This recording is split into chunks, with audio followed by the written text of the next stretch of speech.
राजस्थान नाम के गांव में टूनी नाम की एक चिड़िया रहती थी। उसकी दो बेटियां थी। एक का नाम टुनटुनी था और दूसरी का नाम पिंकी था। पिंकी जब छोटी थी तब उसकी माँ गुजर गई थी, जिसके कारण उसके पिता टुन्नू ने दूसरी शादी कर ली। पर उसके पिता की भी कुछ सालों में बीमारी की वजह से मौत हो गई। इसलिए माँ बाप न होने की वजह से पिंकी के मन में उसकी माँ और बहन के प्रति प्रेम उत्पन्न नहीं हो पाया। पिंकी और टुनटुनी चिड़िया के बीच हमेशा झगड़ा हुआ करता था। टूनी चिड़िया रोज ये सब देखकर बहुत चिंता में रहती थी। ऐसे ही एक दिन टूनी उन दोनों के लिए गरम गरम खिचड़ी बनाती है। टुनटुनी, पिंकी, जल्दी आओ, तुम दोनों खाना खा लो। हाँ माँ, आ रही हूँ। हाँ माँ, मैं भी आ रही हूँ। तब तक आप लोग कमेंट पे बताएं 230 - 67 कितने होते हैं। ऐसा कहकर दोनों बेटियां वहां आ जाती हैं और देखती हैं कि उनकी माँ ने उन दोनों के लिए खिचड़ी बनाई है। ये सब देखकर टुनटुनी चिड़िया बहुत खुश हो जाती है। अरे माँ, तुमने ये खिचड़ी मेरे लिए बनाई है ना? मुझे बहुत पसंद है। हाँ हाँ, तेरे लिए ही बनाती हैं, क्योंकि तुम ही हो ना इनकी प्यारी बच्ची। मुझे नहीं चाहिए ये खिचड़ी, मैं जा रही हूँ। ये कहकर पिंकी वहाँ से गुस्से में अपने घोंसले में चली जाती है। लेकिन ये सब बात सुनकर टूनी बहुत दुखी हो जाती है। मैंने मेरे दोनों बच्चों को अलग अलग कभी नहीं देखा। तुम दोनों के लिए मैंने एक ही खिचड़ी बनाई थी। टुनटुनी, तुम खा लो बेटी। ये कहकर टूनी चिड़िया पिंकी के पास जाकर उससे कहती है, तुम दोनों में से कोई भी एक दूसरे से कम नहीं हो बेटी। तुम ऐसे कभी मत सोचो, तुम दोनों मेरी बेटियां हो। ये कहकर टूनी चिड़िया पिंकी को प्यार से खाना खिलाती है। उसके बाद पिंकी और टुनटुनी चिड़िया स्कूल चले जाते हैं। दोनों एक ही स्कूल में पढ़ते हैं, लेकिन दुश्मन की तरह एक दूसरे की परवाह नहीं करते थे। ऐसे ही एक दिन स्कूल के प्रिंसिपल समर टूर के बारे में अनाउंसमेंट करते हैं। पिंकी और टुनटुनी चिड़िया भी अपना नाम देती है। दीदी, तुम भी आ रही हो ना? आ तो रही हूँ, लेकिन क्या फायदा, वहाँ पर भी तुम जैसी चुड़ैल बहन को झेलना पड़ेगा। मैं भी यही कहना चाहती थी। ऐसे दोनों बड़बड़ाते हुए घर चले जाते हैं। माँ, हम कल स्कूल टूर पर जा रहे हैं। 2 दिन में वापस आ जाएंगे। ठीक है, मगर अच्छे से जाके आओ। उधर भी झगड़ते हुए मत रहना। पिंकी, तुम बड़ी हो ना, तो छोटी बहन का ख्याल रखना। ठीक है माँ, ठीक है, चलो अब सो जाते हैं। अगले दिन सुबह दोनों तैयार होकर टूर के लिए ट्रेन में जाते हैं, लेकिन एक साथ नहीं बैठते। ट्रेन में से उतरने के बाद भी पिंकी अपने दोस्तों के साथ और टुनटुनी अपने दोस्तों के साथ चली जाती है। शाम होने के बाद सब लौटकर ट्रेन के पास आ जाते हैं, लेकिन पिंकी चिड़िया नहीं आ पाती। अरे, ये दीदी कहाँ रह गई? इनका तो कुछ भी पता नहीं। मैं कहाँ ढूंढूं इन्हें? मुझे कुछ समझ नहीं आ रहा है। टुनटुनी चिड़िया पिंकी को ढूंढते हुए जंगल के बीच रास्ते पर आ जाती है, लेकिन पिंकी चिड़िया रास्ता भूल जाती है। पिंकी चिड़िया उड़ते उड़ते थक जाती है और एक पेड़ की डाली पर बैठ जाती है। तभी पिंकी चिड़िया का पैर फिसल जाता है और वो गड्ढे में फंस जाती है और जोर जोर से आवाज लगाती है, टुनटुनी, मैं यहाँ हूँ, मुझे बचा ले, मैं गड्ढे में फंसी हुई हूँ। आखिरकार पिंकी की आवाज सुनकर टुनटुनी उसी ओर जाकर बहुत मेहनत करके पिंकी चिड़िया की जान बचा लेती है। दीदी, तुमको कुछ हुआ तो नहीं? तुम यहाँ क्यों आई हो? मैं रास्ता भूल गई थी, लेकिन तूने मुझे बचा लिया और मेरी जान बचाई। मुझे माफ कर दे टुनटुनी। तू छोटी है मुझसे, लेकिन तूने मेरी जान बचाकर बहुत बड़ा काम कर दिया। अब से हम कभी झगड़ा नहीं करेंगे।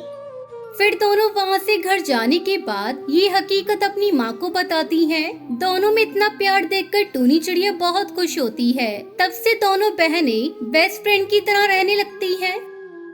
ढोलकपुर नाम के घने जंगल में एक पीपल के पेड़ पर टुनटुनी नाम की चिड़िया अपना घोंसला बनाकर रहती थी। वो बहुत गरीब थी और किसी तरह अपनी गुजर बसर कर रही थी। उसका कोई मित्र नहीं था। उसके माता पिता की मृत्यु के बाद से वो सदा उदास रहने लगी। वो दाने की तलाश में इधर उधर जाती और जो कुछ मिल जाता उसी से वो अपना पेट भर लेती। हंसना मुस्कुराना तो जैसे वो जानती ही नहीं थी।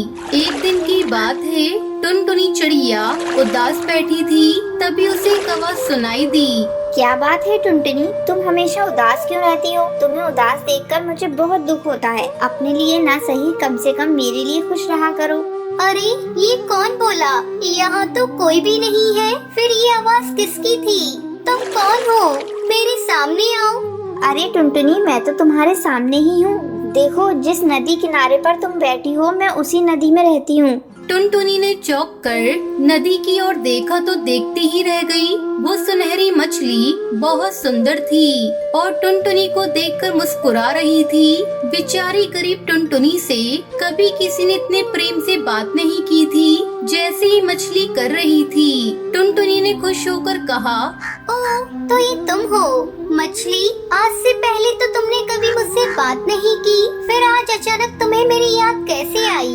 प्यारी टुनटुनी, मैं तो सदा तुमसे बात करना चाहती थी, पर तुम ही मेरी ओर ध्यान नहीं देती थी और हमेशा उदास रहती थी। मुझसे तुम्हारी उदासी देखी नहीं जाती थी, पर तब मैं बोल नहीं सकती थी, इसलिए मैं तुमसे कैसे कहती कि मुझसे बात करो और मेरी दोस्त बन जाओ। अच्छा, तो फिर तुम कैसे बोलना सीख गई? रोज रात को सभी मछलियाँ गहरी नींद में सो जाती हैं। तब एक जलपरी आती है और सभी मछलियों को प्रेम से लोरी गाकर सुलाती है। पर कल मैं तुम्हारे बारे में याद करके बहुत उदास थी, तो जलपरी ने मुझसे मेरी उदासी का कारण पूछा। मैंने कहा मैं टुनटुनी चिड़िया से दोस्ती करना चाहती हूँ, पर उसे मेरी बात सुनाई नहीं देती क्योंकि मुझे बोलना ही नहीं आता। बस फिर क्या, जलपरी ने मुझे आवाज दे दी ताकि मैं तुमसे ढेर सारी बातें कर सकूं। अरे वाह, जलपरी का धन्यवाद जो उन्होंने मुझे इतनी प्यारी दोस्त दी। मैं तुमसे वादा करती हूँ कि अब मैं कभी दुखी नहीं रहूंगी, हमेशा तुम्हारी तरह खिलखिलाया करूंगी। उस दिन से टुनटुनी को एक दोस्त मिल गई जिससे वो खूब बातें कर सकती थी। हमेशा उदास रहने वाली टुनटुनी चिड़िया अब खुशी से चहचहाया करती। टुनटुनी में आया ये बदलाव सभी पक्षियों ने देखा। एक दिन की बात है, टुनटुनी दाना ढूंढने जा रही थी कि कालू कौआ उसके पास आया। कालू ने आश्चर्य से कहा, अरे टुनटुनी, तुम तो पहले बहुत ही उदास और दुखी लग रही थी, फिर आखिर तुम्हें ऐसा क्या हो गया? तुम इतना चहकने लगी हो, क्या तुम्हें कोई खजाना मिल गया है?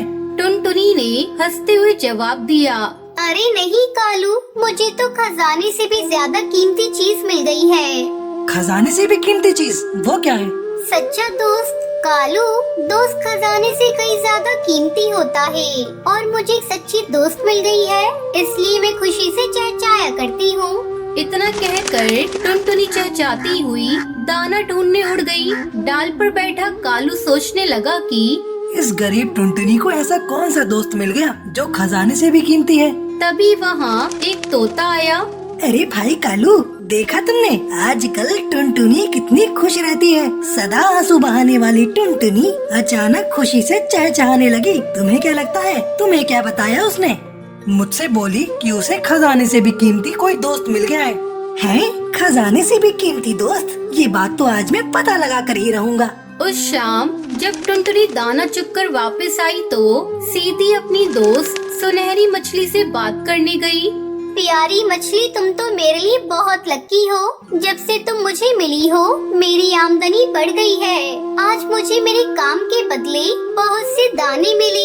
ये दाने मैं बरसात के लिए जोड़ कर रख लूंगी ताकि बरसात होने पर मुझे खाने की कमी ना रहे। प्यारी टुनटुनी, लकी तो तुम हो मेरे लिए। तुमसे बात करके मेरा सुनहरा रंग और भी चटकीला हो जाता है। काश मैं चिड़िया होती और तुम्हारे साथ दूर दूर तक आकाश में उड़ते हुए रेस लगाती। हम दोनों साथ में दाना ढूंढने जाते। हाँ हाँ, तब तो बहुत मजा आता। इस तरह बातें करते हुए टुनटुनी और सुनहरी मछली खिलखिलाकर हंस रहे थे। उन्हें नहीं पता था कि वहीं एक दूसरी डाल पर पत्तियों के पीछे छुपकर कालू कौआ और तोता भी उनकी बातें सुन रहे थे। तो ये है इसके खजाने से भी कीमती दोस्त। मुझे तो ये कहीं से भी कीमती नहीं लगता, तो यही है। तो इसी सुनहरी मछली से दोस्ती करके टुनटुनी इतना इतराती है। मैं देखता हूँ ये कितने दिनों तक चलता है। पता नहीं टुनटुनी से उन दोनों को क्या दुश्मनी थी जो वो दोनों ही उसे नुकसान पहुंचाने का अवसर ढूंढने लगे। एक दिन जब टुनटुनी चिड़िया दाना चुगने गई तो कालू और तोता दोनों नदी किनारे आए। प्यारी मछली, मुझसे भी बातें करो जैसे टुनटुनी से करती हो। पर मछली ने कालू कौवे की बात का कोई उत्तर ना दिया। लगता है मछली को तुम्हारी दोस्ती पसंद नहीं आई। अच्छा, तो तुम उससे बात करके क्यों नहीं देखते? शायद वो तुम्हारी दोस्ती पसंद कर ले। प्यारी मछली, मेरे खजाने से भी कीमती दोस्त, तुम कैसे हो? उन्होंने इंतजार किया पर नदी में से कोई आवाज नहीं आई। इस पर दोनों को बड़ा गुस्सा आया। अच्छा, तो ये घमंडी मछली सिर्फ टुनटुनी को अपना दोस्त मानती है, इसलिए हमसे बात नहीं कर रही है ये शायद। सही कहते हो कालू भाई, ये मछली भी टुनटुनी की तरह घमंडी है, इसे मजा चखाया जाए। इतना कहकर कालू कौवे ने नदी में एक जाल फेंका। फिर क्या था, उस जाल में वो सुनहरी मछली फंस गई। कालू कौवा और तोता दोनों मिलकर सुनहरी मछली को चोंच मारने लगे और उसे बुरी तरह घायल छोड़कर वहाँ से चले गए। शाम को जब टुनटुनी चिड़िया दाना चुगकर आई तो सीधी अपनी दोस्त सुनहरी मछली से मिलने गई, पर सुनहरी पानी से बाहर पड़ी थी और करहा रही थी। सुनहरी, मेरी प्यारी दोस्त, ये क्या हुआ तुम्हें? टुनटुनी, तुम्हारे जाने के बाद तोता और कालू कौवा आए थे। वो मुझसे दोस्ती करना चाहते थे, पर मैं उनसे दोस्ती नहीं करना चाहती थी, इसलिए गुस्सा होकर उन्होंने मेरा ये हाल कर दिया। आखिर हमने उन दोनों को क्या बिगाड़ा था कि उन्होंने तुम्हारे साथ ऐसा किया? टुनटुनी, तुम बहुत भोली हो, इतना भी नहीं समझती हो। जो लोग बुरे होते हैं उन्हें बुराई करने के लिए किसी कारण की आवश्यकता नहीं होती, वो बस बुराई करने का बहाना ढूंढते हैं। मैं जानती हूँ कि जंगल में कोई भी पक्षी तुम्हारे जैसा सुंदर और अच्छे दिल वाला नहीं है, इसलिए मैंने सबको छोड़कर तुम्हें अपना दोस्त बनाया, पर हमारा साथ बस यहीं तक था। नहीं, ऐसा मत कहो। अगर तुम मर गई तो मैं फिर अकेली रह जाऊंगी, मैं फिर और दुखी हो जाऊंगी। क्या तुम मुझे दुखी देखना चाहती हो? हाँ, बोलो। टुनटुनी ने रोते हुए सुनहरी मछली से पूछा, पर सुनहरी जा चुकी थी। टुनटुनी बहुत देर तक रोती रही। रात घिर आई, पर टुनटुनी अपने घोंसले में नहीं गई। तभी कुछ देर बाद नदी से प्रकाश निकला और सुनहरी मछली पर पड़ा। रोशनी इतनी तेज थी कि टुनटुनी ने अपनी आंखें बंद कर ली और जब खोली तो उसके सामने एक सुंदर चिड़िया खड़ी थी। अरे, ये क्या? तुम कौन हो? क्या हुआ टुनटुनी, तुमने मुझे नहीं पहचाना? मैं तुम्हारी दोस्त सुनहरी हूँ। जलपरी ने मुझे जीवन दान दिया है, उसने मुझे भी तुम्हारी तरह पंख दे दिए और अब मैं तुम्हारे साथ आकाश में दूर दूर तक उड़ सकूंगी और दाना चुनने जा सकूंगी। ये देखकर टुनटुनी चिड़िया बहुत खुश हुई। अब दोनों खुशी खुशी साथ रहने लगी।